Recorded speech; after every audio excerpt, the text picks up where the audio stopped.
beef patpay. Beef patpay ito. So, mamaya pupull out ko yan. I-check ko kung mainit na siya sa loob.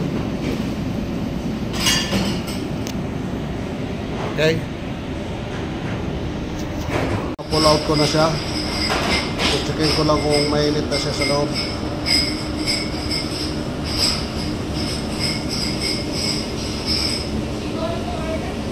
So, mainit na siya.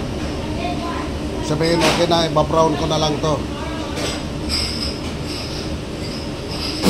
Iba-brown ko na lang. 180 play. Dapat 165 lang. So, okay na siya. Okay, babalik ko siya doon.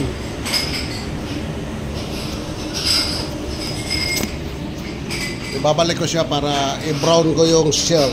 So, mga taasan ko na yung temperature niya para ma-brown lang. Ayan.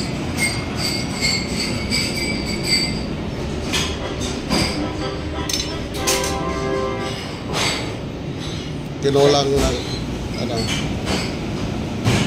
iba-brown ko lang siya. Okay na. So, bali na luto ng ano, ang beef patpay. Ayan, lutong-luto na to. Dapat 165 lang. So, okay na siya. Okay. So, ipoporsyon ko na siya. Lalagay ko na dito sa mga lalagyan nila. Dito. Ayan, yan. Okay.